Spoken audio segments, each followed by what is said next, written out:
അല്ലേ അമ്മയുടെ അല്ല പക്ഷെ ഞാൻ ആ സമയത്ത് ഭയങ്കര വിശപ്പിലായിരുന്നു. അപ്പൊ ഒരു ഫുഡ് കൊണ്ടൊന്നും എനിക്ക് അല്ലല്ലേ എല്ലാരും പറയേണ്ട കാര്യങ്ങൾ പറയണം എന്നുള്ളത്. അവള് കുറച്ച് സോഫ്റ്റ് ആയിട്ട് പറഞ്ഞു. അതെ.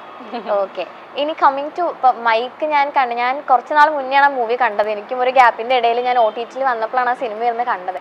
ഭയങ്കര എന്താ പറയാ, അനുവിന്റെ ഭയങ്കര ഒരു ചേഞ്ച് ആയിട്ടുള്ള ഒരു മൂവിയായിരുന്നു. അനു തന്നെ പറയണ പോലെ നമുക്കൊക്കെ ശരിക്കും എല്ലാവർക്കും ഉണ്ടാവും ബോയ്സ് ആയിരുന്നെങ്കിൽ എന്നുള്ളൊരു തോട്ട് ഉണ്ടാവുന്ന ഒരു സംഭവം. ശരിക്കും റിയൽ ലൈഫിൽ ഇപ്പോൾ ബോയ് എന്നുള്ളൊരു ഇതിലേക്ക് മാറണം എന്നുള്ള ടൈമിലും കുറച്ച് ഇൻസിഡൻസ് ഒക്കെ ആ മൂവിയിൽ കാണിക്കുന്നുണ്ടല്ലോ, കുറച്ച് ബാഡ് ബിഹേവിയേഴ്സ്. അങ്ങനെ റിയൽ ലൈഫിൽ എന്തെങ്കിലും ഒരു ബാഡ് ആസ്പെക്ട് അങ്ങനെ എന്തെങ്കിലും ഫേസ് ചെയ്യേണ്ട ഒരു ഉണ്ടായിട്ടുണ്ട്. ഞാൻ ബസ്സിലിരിക്കുന്ന സമയത്ത്, ഞാൻ 5ാം ക്ലാസ് പഠിക്കുന്ന സമയത്ത്, 5ാം ക്ലാസ്സിലായിരുന്നു. അത് കുട്ടി ഫ്രോക്ക് ഇട്ട് സ്കൂളിൽ പോകുന്ന സമയത്ത് ബസ്സിലധികം ആൾക്കാരൊന്നും ഇല്ലായിരുന്നു. ആ സമയത്ത് ഞാൻ എൻ്റെ അച്ഛൻ്റെ വീട്ടിലേക്ക് പോകുമായിരുന്നു. ബസ്സിൽ കയറി അധികം ആളുണ്ടായിരുന്നില്ല. ഞാൻ കുറച്ച് 3-4 ആൾക്കാർ അവിടെ ചെന്ന് ചിതറി അങ്ങനെ ഇരിക്കുന്നുണ്ടായിരുന്നുള്ളൂ. അപ്പോൾ ഏതൊരു പുള്ളി ബാക്കിൽ വന്നിരുന്നു, അങ്ങനെ വിളിച്ച് അങ്ങനെയായിരുന്നു. അപ്പം എനിക്ക് അറിയുന്നവർ എൻ്റെ ഒരു ചേച്ചിയുടെ അടുത്തിരിക്കുന്നുണ്ടായിരുന്നു. അപ്പോൾ ഞാൻ തിരിഞ്ഞു നോക്കുന്ന സമയത്ത് പുള്ളി അവിടെ ഇരിക്കുന്നുണ്ട്. എനിക്ക് അറിയില്ല എന്നെയാണോ വിളിക്കുന്നത്. അങ്ങനെ കുറേ പ്രാവശ്യം വിളിച്ചുകൊണ്ടിരുന്നു.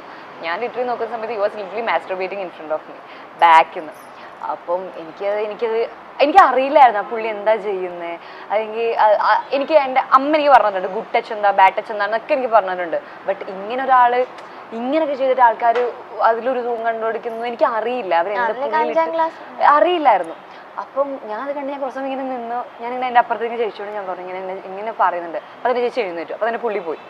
അതെനിക്ക് ഭയങ്കര എനിക്കിപ്പോഴും അല്ലെങ്കിൽ ഭയങ്കര ഒരു ഇതായിരുന്നു. ഞാൻ 5ാം ക്ലാസ്സിലായിരുന്നു. അത് അങ്ങനെ ഒരു കുട്ടിയുടെ അടുത്ത് പോയിട്ട് അപ്പം ആ ഒരു ആള് ഒരു ഫാമിലി ഉണ്ടായിട്ടെങ്കിൽ ആ വീട്ടിലൊരു അവസ്ഥ, അല്ലെങ്കിൽ അവരുടെ ചുറ്റുപാടുള്ള പെൺകുട്ടികളുടെ അവസ്ഥ, അങ്ങനെ എത്ര പെൺകുട്ടികൾ അങ്ങനെ പോയിട്ടാകുമ്പോൾ എനിക്ക് ഭയങ്കര ഡിസ്റ്റർബിങ് ആയിട്ടുള്ളൊരു കാര്യമായിരുന്നു. അത് എനിക്കിപ്പം അത് ആലോചിക്കുമ്പോഴും ആ വ്യക്തിയുടെ ചുറ്റുമുള്ള ആൾക്കാരെ പറ്റി ആലോചിക്കുമ്പോഴും ആ വ്യക്തിയെ പോലുള്ള ആൾക്കാരെ പറ്റി ആലോചിക്കുമ്പോഴും എനിക്ക് തോന്നുന്നു കുറേ പെണ്ണുങ്ങൾക്ക് ഇതുപോലെ ഈ ബസ്സിലൊക്കെ തന്നെ ഒരുപാട് എനിക്ക് വരെ ഉണ്ടായിട്ടുണ്ട് ബസ്സിൽ കയറിയിട്ടുള്ള ഓരോ ഇൻസിഡൻസ് ഒക്കെ.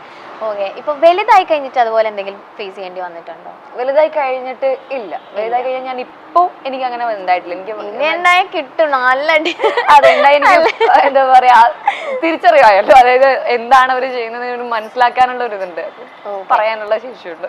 ഓക്കെ, ഇപ്പൊ അനുവിന്റെ റീസെന്റ് ഇപ്പൊ എവിടെ പോയാലും ജസ്റ്റ് ഒന്ന് പുറത്തേക്ക് ഇറങ്ങിയ പോലും എനിക്ക് തോന്നുന്നു അനുവിന്റെ വീഡിയോസ് എല്ലാം സോഷ്യൽ മീഡിയയിൽ വൈറലായിക്കൊണ്ടിരിക്കുകയാണ്.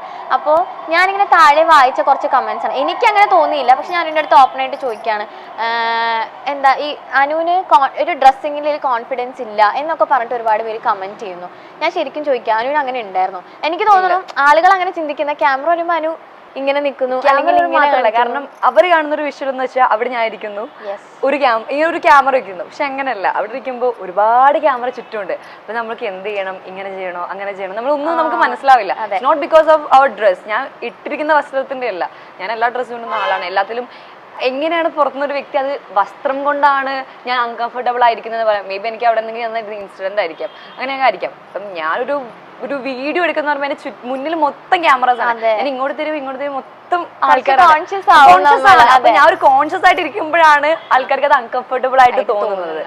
അതാണ് അത്. ഞാൻ ഒരിക്കലും ഞാൻ ഇടുന്ന വസ്ത്രം തന്നെയല്ല, ഞാൻ ഈ കംഫർട്ടായ വസ്ത്രം മാത്രമേ ഞാൻ ഇടാറുള്ളൂ. ചിലപ്പോൾ പുറത്തു പോകുമ്പോഴായാലും നമുക്ക് കംഫർട്ടബിൾ അല്ലെങ്കിൽ നമ്മൾ അതിട്ട് പുറത്തെന്തായാലും അതിപ്പം കംഫർട്ടബിൾ അല്ലെങ്കിൽ നമുക്ക് ചിലവരിടേണ്ട സിറ്റുവേഷൻ, ഐ മീൻ അതായത് നമുക്കിപ്പോൾ ചില വസ്ത്രങ്ങള് they look good but comfortable അല്ല. അപ്പം ചില നമ്മളിപ്പോ ഭയങ്കര വലിയ ഹെവി ഡ്രസ്സൊക്കെ നമുക്ക് കംഫർട്ടബിൾ ആവണമെന്നില്ല. അപ്പൊ അങ്ങനെ ഇടാറുന്നുണ്ട്. പക്ഷെ എനിക്ക് ഒരു ഇവന്റ് ഇരിക്കുമ്പോൾ എനിക്കത് കംഫർട്ടായിട്ട് ഇരിക്കണം എന്ന് എനിക്കുണ്ട്. അപ്പൊ അതുകൊണ്ട് ഞാൻ കംഫർട്ടബിൾ ആയ ഡ്രസ്സ് മാത്രമേ ഇടാറുള്ളൂ.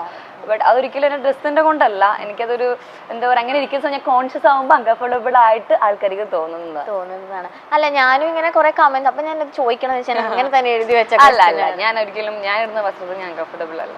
ഓക്കെ, ഞാനിപ്പോ പ്രണയവിലാസത്തിന്റെ തിയേറ്റർ വിസിറ്റില് ആറാട്ടം വന്ന് സംസാരിക്കുന്ന ആളെ മനസ്സിലായിരുന്നു അവിടെ വെച്ച്.